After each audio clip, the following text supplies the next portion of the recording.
This one's definitely wrong. That one's Upside down. incorrect. You know, I thought mammoths were extinct, but you're still here.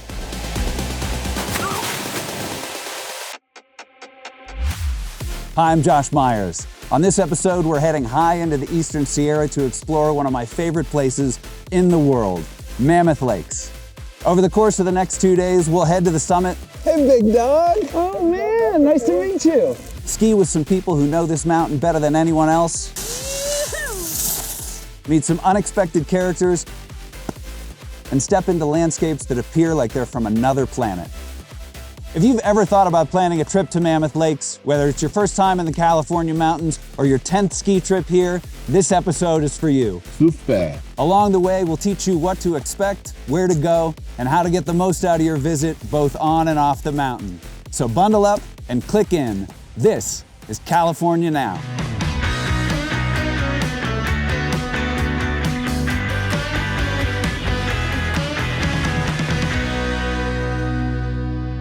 To understand Mammoth Mountain, you have to start from the top, literally. The gondola ride to 11,053 feet is a quintessential year-round experience here. And to tell us a little bit more about the mountain is someone who might know more about it than anyone else, Clifford Mann. Clifford Mann, the legend. Thank you so much for joining us. Legend only in my own mind. You have a lot to do with this mountain. It's definitely a huge team effort for it. It's a pleasure to allow so many people to have fun, which is what the founder's goal was. More people skiing, more people enjoying it. And we're up pretty high right now. Where are we at the moment? We're at the top of the panorama gondola. Okay. And this is the top of Mammoth you can ride a lift to. The actual 11,053 foot sign is another 30 feet up above us. Now, this didn't just sort of become a ski mountain out of nothing. Can you speak a little bit about the history of how this became a ski mountain? The founder, Dave McCoy, first skied on Mammoth in 1938. And he came here to the Eastern Shore as a visit and decided he wanted to be here. Yeah, he truly is the grandfather of this mountain. Yeah, Yeah, absolutely. The mid-station for the gondola is McCoy Station. One of the runs off the top is Dave's run, and he's ubiquitous. Ski lift, as we think of them in the evolution of a rope tow to an actual chairlift. That started when? At 1950. Okay. So in 1953, he applied for the permit for this place. Yeah. And he was told by people it was too far away from anything. It was too wild. Snow was too deep. It would never happen. You know, it couldn't be done. He didn't pay much attention to that and carried on. And he found someone to partner with him, giving him a lift. And that was the United Tramway Company. All right. And he went out in 1955. It opened Thanksgiving Day, and they built a lift here. And that was built by the employees, not by a contractor. And that has carried on all through the history of Mammoth. And you've built a lot of these lifts. You've had a hand in building. Well, I worked on them from the time I was a young boy. All right. You know, all the way till just last year. Wow, that's a good run. Yes, it is. Yeah, a lot of lifts. There's a lot of lifts on this mountain. You were saying 40-some lifts? Well, 44 for me. And we've probably, and that's changing lifts that were there, doing whatever it is. But there's a couple that I didn't work on. You know, I ride the gondola all the time, always with my ski gear, but you'll always bump into people who just have boots on and jackets, and they're just coming to see how beautiful it is up here. Yeah. And then where are we right now? What can you tell us about the Interpretive Center? Has all the animals, plants, geology, everything about the Sierras and the Long Valley Caldera, which is the east side of the mountain, along with videos about the building of Mammoth. And also there's a little sensor in there. I believe it still works. You can jump on and see what kind of earthquake you can create. So a seismic reader. I'd never been in here, but these little telescopes that point out things along the range are fascinating. Well, you'll be able to go and look through those, and you'll see the elevation and look at some of the mountains around us. The Ritter Range, which Yosemite is right behind the Ritter Range, which is to the west of us. And you look to the east, and to the east on the boundary of the Owens Valley are the White Mountains. I know you can't talk about Mammoth without talking about volcanoes, and I know that this isn't a volcano per se, but what is the volcanic activity around here? So when you stand and look to the east, northeast east, you're looking at the Long Valley Caldera. Okay. It's the second largest caldera in North America, only after Yellowstone. And now for my own edification, what's a caldera? It's just a dome that's over a lot of hot lava, Okay. so to speak. Every peak on Mammoth, everything that's tall, was a magma chamber. It was Okay. all built by magma coming up through a chimney. And Mammoth is also famous for the legendary ski conditions. Can you speak to what it is that sort of gives Mammoth a unique access to some of the greatest snow on Earth?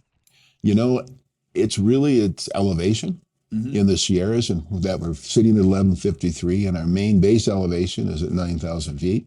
But there's also the fact where we're sitting, when you look out to the west, Mammoth is a very low part of the Sierras. We are surrounded by 12 to 13,000 foot peaks, both sides of us, up and down the Sierra. And the clouds come right up here, and they got nothing to clean the snow out. So you get these massive dumps of snow. A couple of years ago, you had over 800 inches of snow. 715 or so, but it was a lot. Well, it's a beautiful day. It's nice to talk inside here. It's nice and warm in here, but I think we maybe need to get out there. It's a great ski day today. It's a bluebird day. Let's get out there. Let's go.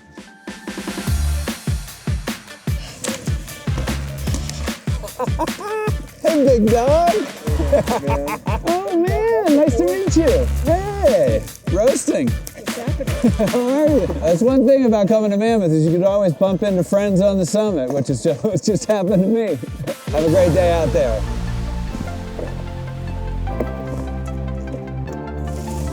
So from the top of the mountain, it's mostly just expert terrain. You can go off the backside. There's a place for people who are intermediate skiers that they can get down. But a lot of people, if they don't want to drop off something terribly scary, they'll come here to Cornice, which is usually groomed. It's groomed today. It's steep, it's fast, and it's fun.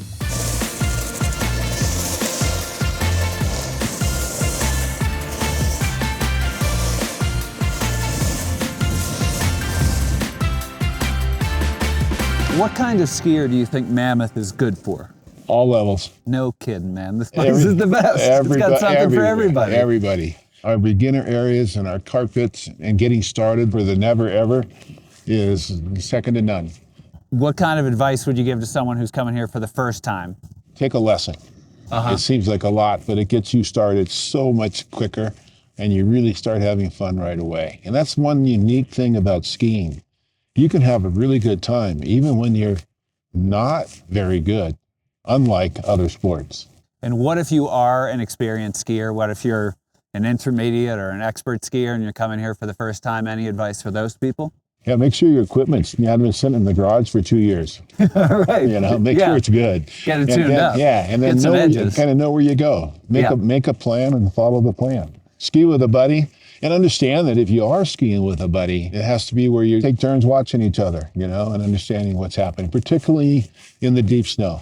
You know, we get deep snow here, and it can be very dangerous. Let's go all the way out to the saddle. All right. Okay, there you go. Good place to pick your poison. Yeah.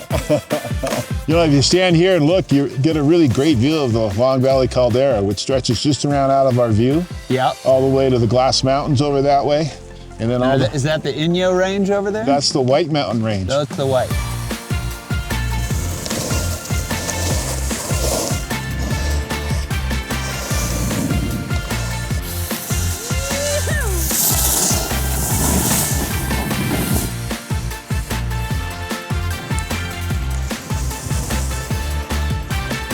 We are at pretty good altitude here right now, so how can people prepare for the altitude and the elements when they come here? Take it easy when you first get here. Give yourself a chance to acclimate to the altitude you're at, you know. Don't charge right out of the car. You just came up. When you leave Bishop, say you're driving from Southern California, you go from 4,200 feet to 7,000 feet in 8 miles. It's a big climb. Most people aren't aware of that. You've seen me ski for a little bit right now. You can be honest. What level of a skier am I? I mean, you ski wherever you want to go. I do? Yeah. And that just means, you know, an expert or whether you say advanced, as long as you can ski where you're going and go where you want to go, you know, you're an expert skier. I'm going to say expert skier. There is no shortage of terrain. Just this shot of the top of this mountain, every time I'm here, it just takes my breath away. Gosh, I love this place. Well, me too. Make your bucket list and see how long it takes you to get it.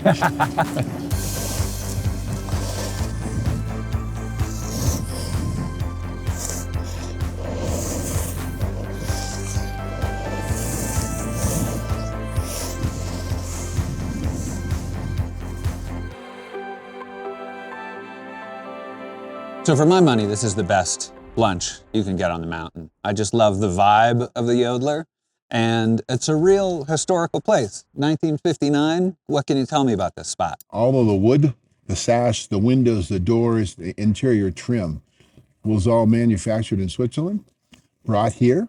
It was built here by a Swiss ski instructor that had worked here and got the thing and had it going. It's been here since 1959. But it's a great place. It's great inside. It has a great après ski. You come and sit, the sun deck that we're sitting on. And then there are a lot of bells inside that are given to the mountain for lifts. For lifts. Doppelmayr, which is our major lift manufacturer. So every time you build a lift from Doppelmayr, they send you a big Austrian cowbell. They're beautiful. Yeah, they're beautiful. They're a big bell. I've been on this mountain. I've seen our Olympians racing here. I've seen junior Olympians racing, either, practicing, getting ready for big events. And you have big events here. You have half pipes, the trick parks that you have. People are pulling massive airs off of the jumps that you have here. A U.S. ski team comes here almost every spring and does speed training. We support ski racing right from the U10, U12. We have great big team, the Mammoth Mountain ski team, the Mammoth Mountain ski and snowboard team. We've had plenty of people in the Olympics. Probably too many to count, I would imagine. But there's a lot. Well, we've got all this beautiful food here. We are sitting outside. Yeah. It's hot food. It's getting cold. Let's eat. Let's eat. Ein, Zwei, zwei, drei, super.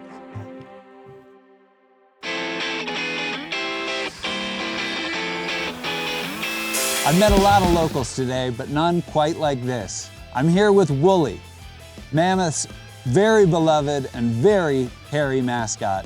And we are here at Wooly's Adventure Summit, which is a playground for people who might not want to be on the big mountain, but still want to have some winter good times. They have a climbing wall, there's a ropes course, there's a mountain coaster, but what we are here to do is to ride these tubes. You ready, Wooly? Woo!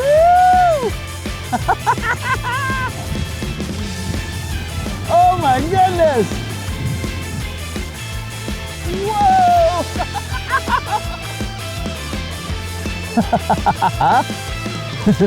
Nice one, Wooly! Oh, that was fun. That was much more fun than I thought it was going to be.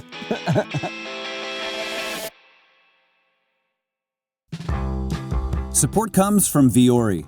You guys are listening to the California Now podcast, so you must have at least a mild curiosity about California, its places, the people, the lifestyle.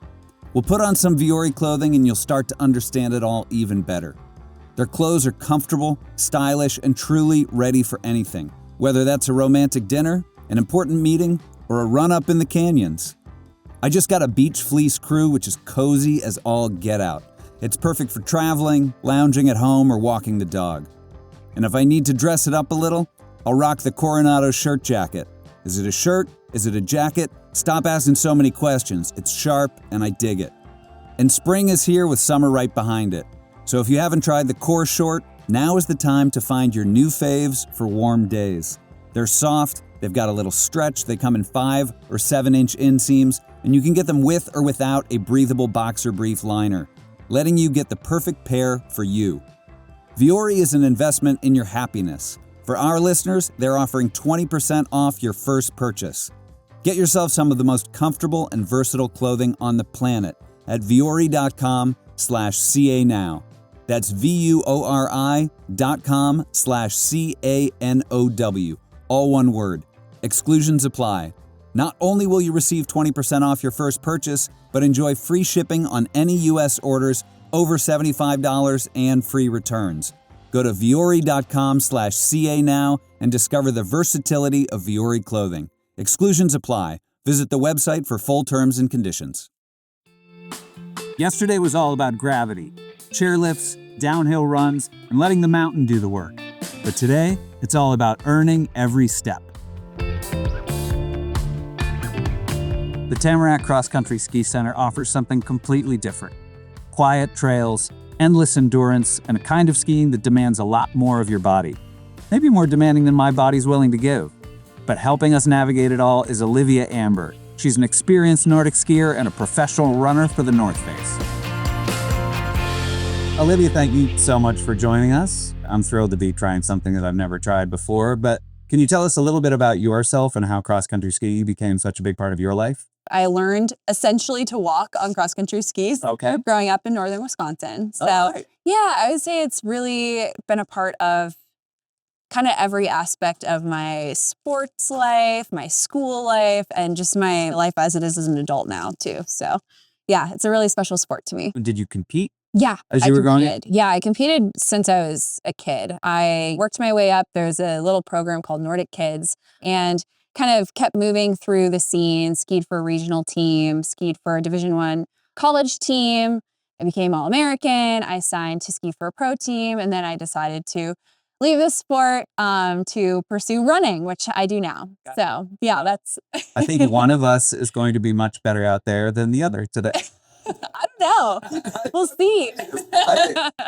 What can you tell us about where we are exactly right now, Tamarack, and what makes this place so special? I really love coming here to Tamarack. It's like the place to come for cross-country skiing in the area.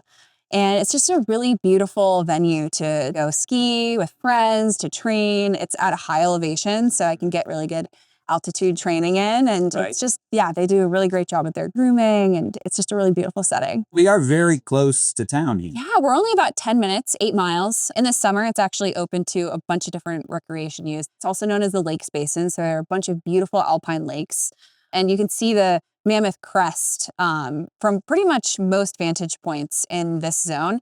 And in the winter, like right now, it's open to cross-country skiing and snowshoeing and backcountry touring access up into the mountains. And so it's really just like this absolute gem of a recreation zone for pretty much like anyone in the region in a lot of ways. Are there campgrounds in here? Yeah. Spring and summer? Yeah, there are campgrounds. There are actually many campgrounds. There's a lot that are associated with the different lakes in the Lakes Basin and the National Forest campgrounds, etc. So yeah, you can stay here too. And you are a runner for the North Face. That is.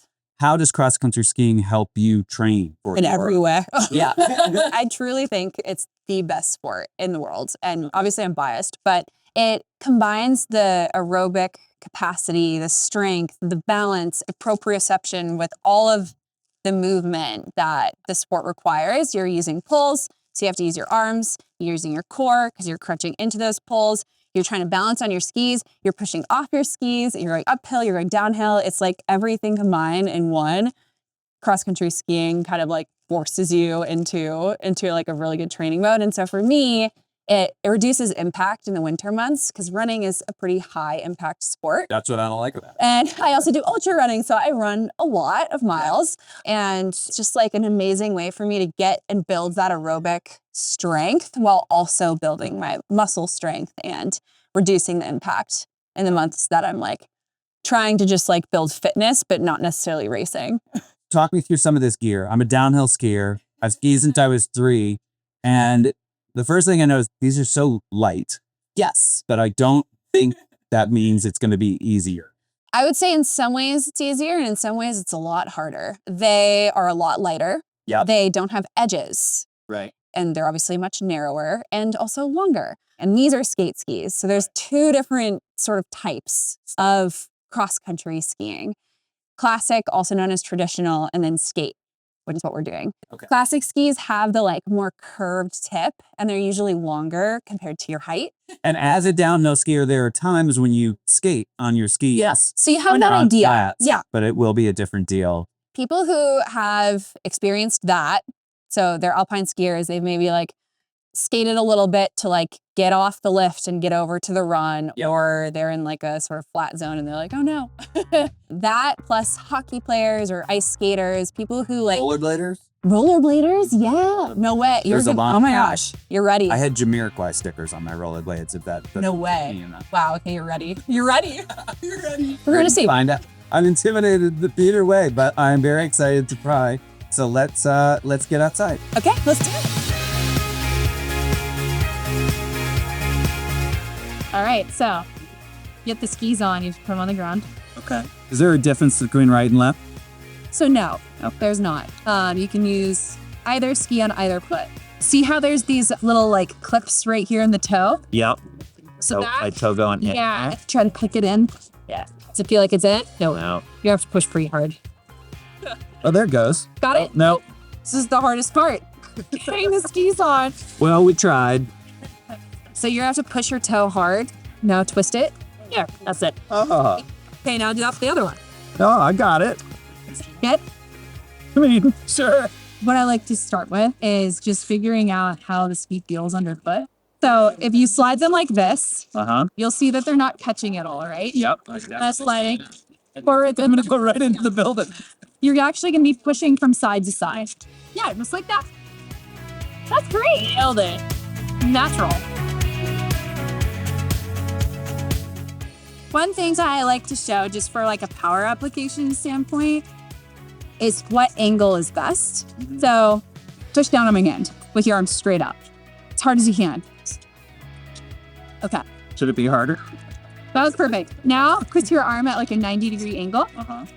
Now push down as hard as you can. I mean, how much stronger is that? Well, how much did you try to make sure you look better for the camera? How much stronger is that? Much. Yeah. Yeah. So where do you feel like you should probably have your arm angle when you're using your arms skiing? Like this? Yeah. Let's try it.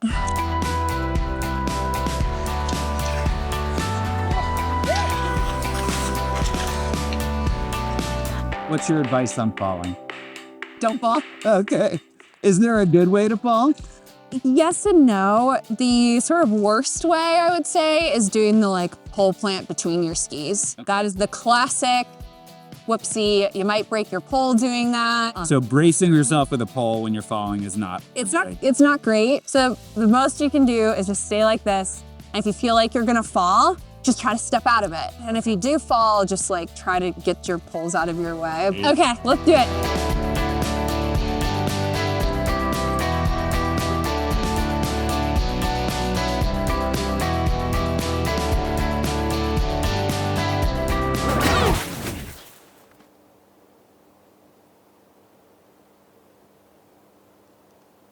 There's an impression of cross-country ski that says it's easier than downhill skiing, and I'm getting the impression that that's false. I've been short of breath here in ways that I haven't been short of breath. Could also be the elevation. Right. It's a human-powered uphill for cross-country skiing. Yeah. You don't get a lift. Right. You have to use your body to like go up and on flats and on downs. And then there is something called endurance season. Yes. Tell us about endurance season. So Mammoth Lakes has an endurance season, which is every fall. Okay. Because there's just like a plethora of options to just like go outside. You can come here to do gravel races, big trail and ultra races. There's actually a new 200-mile trail race here called Mammoth. But yeah, there's like all these different events that you can come to Mammoth and participate in if you want to be competitive. And then there's also just so much to do outside of that because there's still so many trails and the leaves are usually stunning. The fishing is good. Sometimes there's even some skiing already because it's cold enough and there's snow. But you can do it all in the fall. Yeah.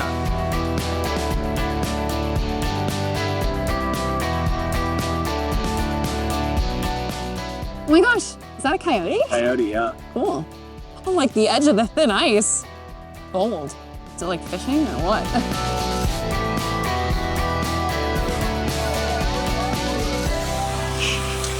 That's good. That was incredible. Thank you so much. And it's so sunny here. And I feel like Always. 300 days a year. when you go on the mountain, when it's a very cold day, it's going to be very cold. But when you come out here, you warm up in a hurry when you're out there. And this is a great option for a very cold day. It really is. Like, your body's warming up so much because you're working really hard out there. Yep. Which helps a lot. And you're not just like sitting on a cold metal lift, Right. you know? And because you're not going quite as fast as ripping down the mountain and downhill skis, you're not creating as much wind chill for yourself. And so, yeah, in a lot of ways, I think it's kind of the best option. And as a first timer out here, I will say also, like, thank you for keeping me safe. But I feel like the trails also did a good job of keeping me safe. It's not very intimidating. We did go up a hill at the end that you guys didn't catch on camera that winded me in a hurry, and I was afraid coming down. But most of these trails are so accessible. They are very approachable. I think sometimes when you hear elevation or altitude, like it's at 8,000 feet, it's easy to jump to the conclusion that it's mountainous. But while it is high in elevation, the actual terrain itself is super approachable. And the nice thing too, there are about 20 miles, 30 kilometers-ish of trails.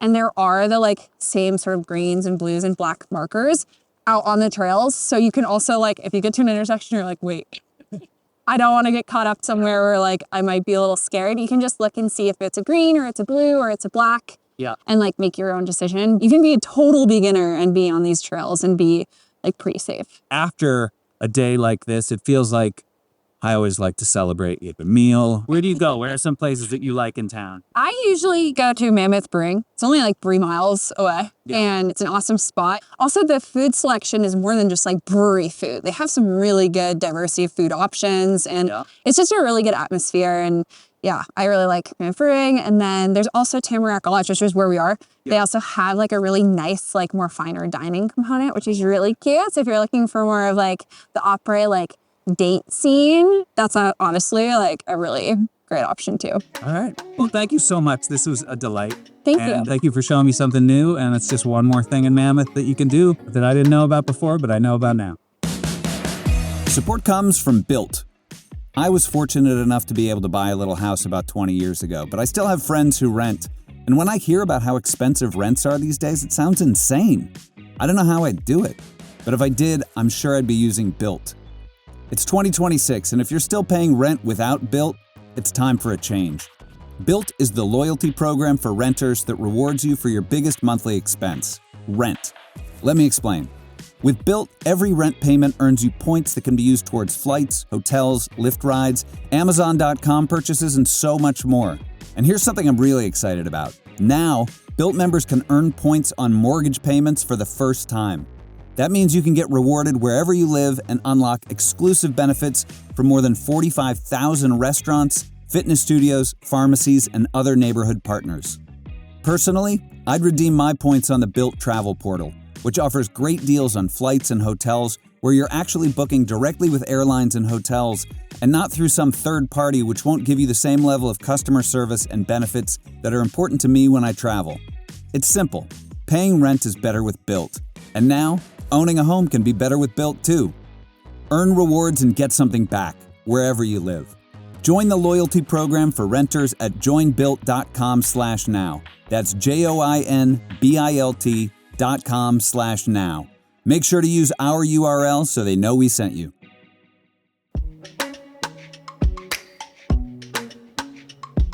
After tackling the trails at Tamarack, it's time to slow down a little bit. We're currently heading south on Highway 395 to check out one of the Eastern Sierra's most striking alpine lakes. Towering peaks, deep water, and a whole lot of history packed into one place. So let's get into it. Behind me is one of the defining landscapes of the Eastern Sierra. This is Convict Lake, a deep glacial lake surrounded by rock walls. It's dramatic, it's beautiful, and it's even more impressive in person. Today we're being joined by Michelle Kelly, Education and Events Manager for Sierra Forever and the Eastern Sierra Interpretive Association. Michelle's work focuses on helping people understand places like Convict Lake so they can better appreciate why they matter. Michelle, thank you so much for joining us here. We're here at Convict Lake, Yeah, of course. Mono County, another beautiful day in the Eastern Sierra in California. We got so lucky with the weather today. It's absolutely gorgeous. So you work with Sierra Forever. What is that organization? So Sierra Forever is one of the oldest nonprofits based here in the Eastern Sierra. We were formed in 1972. And basically what we do is we run the bookstores and all of the visitor centers up and down 395. And then we also do, ranger-led education programs throughout the year, all up and down the Eastern Sierra. And I'm the education manager and lead naturalist. So I get to spend a lot of my time out in these mountains doing that. And I love that because these mountains are so special to me. And I really love that I get to share some of that beauty and wonder with people who come up here. And it's a very special responsibility that I feel to hopefully share some of that, with everybody about why these mountains are just so special and so incredible. Absolutely. And what can you tell us about this place for first timer coming here? What's some of the most important things to know about? So Convict Lake is actually a really cool spot because it is a classic example of a glacier carved canyon. And it has that just really classic glacial shape of a U-shaped canyon with a broad floor and a lake at the bottom. And so this lake is actually naturally formed. What happens for glaciers is there are these massive rivers of ice that basically steamroll down canyons, just carving everything out as they go. And as they're carving out all this material, it has to go somewhere. And so it's going to be deposited by those glaciers as they recede. And those are what we call moraines. And so we actually have a really great example of one right behind me here. This is a moraine. So this is going to show us where the glacier that formed this canyon, how deep it was and how tall it was and where it went. And then you actually, as you drive out of the road out here, you'll follow those glacial moraines. So you can actually see where that glacier ended up, which is going to be almost right at 395. And then as it melted about 15,000 years ago, it deposited all of this material and it formed this dam of rock and glacial material right here that naturally created this lake basin. And then as all of the snow melts, it all flowed in here and formed Convict Lake. Well, it's really nice of the glacier to build this dam. Isn't it? Because that would have been a real task. Yes. Then nobody had to do No, that. the glacier did it all for us. So Convict Lake, it's a famous name. It is. Named for a real great story. What can you tell us about the name? It's honestly always cracks me up because this is such a beautiful place with such a not great name, right? Like you don't look on a map and think Convict Lake and think, oh, that sounds like somewhere I want to go. Right. But it's actually a fun bit of history. So it's named because there was a shootout that occurred here. In 1871, a group of prisoners from Carson City Jail broke out, and their plan was to try to get down to Mammoth area, cross over Mammoth Pass, and end up on the western side of the Sierra, where they thought they would be like free and nobody would find them over there.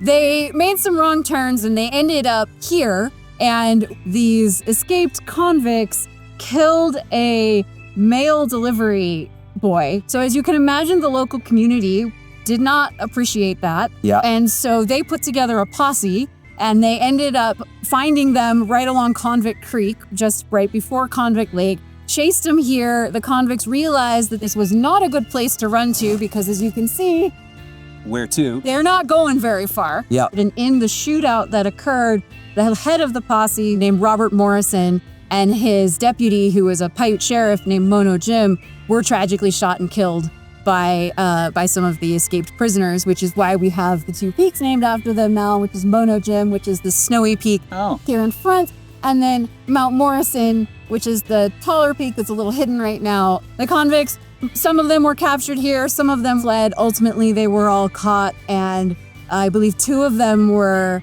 hung outside of Bishop, and then some of them were also then rounded up and returned back up to Carson City. But because of that shootout that happened here like 150 years ago, we've got Convict Lake. Well, let that be a warning to you convicts out there. Right. Do not try to have your big last stand in Convict Lake. Yeah. You will not get very far. Now, your job is focused on education and interpretation, and how do you help people sort of get more out of a place like this? My best advice to people is, to come up here and just spend some time quietly observing the place. Find a really nice spot to sit, or, find a nice rock in the sun or under a tree or whatever, and just spend some time quietly observing. That's when you're going to start to see the birds come out and wildlife and things like that, because once you can kind of blend into your surroundings, they're going to suddenly continue their normal behavior. Now, sort of big picture geologically thinking, if that's an appropriate way to say that. What is this indicative of, and how does this sort of tell the story? I like to say that the Eastern Sierra was formed by fire and ice, because we have the volcanoes that are throughout the area, and this is still a very volcanically active region. But the other factor that formed the Eastern Sierra was ice, and which was those glaciers that carved out these canyons. But what's particularly interesting and cool about Convict Lake is we are actually looking at some of the oldest rocks in the Eastern Sierra. Here we're looking at metamorphic rock. Okay. And you can see these different layers and different colors of rock. That all happened as the mountain range was forming millions and millions of years ago. And then when the glaciers came through, they carved it all away, and then we get to see some of this rock that hasn't been fully eroded away. Got to give it up for glaciers again. Again, right? Glaciers. They gave us a lot. That's part of what makes the Sierra such an incredible place to hike and camp. Driving up here from 395, it's a straight road for a while, and it is so dramatic. And that's honestly one of my favorite things about Convict Lake is the access is so easy, right? I mean, you don't have to hike to get here. It's 3 miles off the highway. Yep. And you're here in this beautiful, alpine environment. And it's a lovely spot in the summertime, especially. This is a really popular place to fish and kayak and hike and picnic. And then in the wintertime, it's just so much quieter and beautiful. Yeah, and we're standing right now. We're on a handicapped accessible fishing platform. We are. These are relatively recent. I don't know exactly when they were put in, but it's really great. There's a whole ADA accessible trail that runs for the front part of this lake. You can't see it now because it's under snow, but it's paved and accessible. And so really anybody can get out here. And then there are like pontoon boats that you can rent to get out here. You can rent boats from the marina, and you can also bring your own boats in. This is one of my favorite places to kayak. Not as great for swimming. Because it's cold. It's very cold. So because Convict Lake is so cold and so deep, it retains this clarity because it's not going to have as much biological material in it. There's not going to be as much algae and things like that growing because the lake is too cold. Yeah, it's so spectacular. And it's so quiet here right now. It is. Yeah. That's one of my favorite parts about coming out here in the wintertime. Yeah. Because it's very busy and very popular in the summertime, but in the winter, you have it almost to yourself. And if people wanted to help with preservation or conservation of areas like Convict Lake or just the Eastern Sierra in general, what's one action people could take to help? The first action I would say is for just everybody when they come up here, leave no trace. This is an incredibly amazing area. Let's leave it, as good as we found it for the next visitors. And then we're very lucky that we have an incredible community here of people who care. And there's a lot of organizations doing really, great work on education and conservation and stewardship. We're all nonprofits. We all feel that, that funding crunch. So if people do want to contribute a little bit through donating or becoming a member at Sierra Forever, that is a great way to allow people like me to continue doing what we do. Well, you clearly have so much knowledge, and I really appreciate you sharing it with me and with us. And this has been fantastic. Thank you so much. You're welcome. I'm so happy to have y'all out here and get to talk a little bit about Convict Lake on this just absolutely beautiful day. Pretty sunny.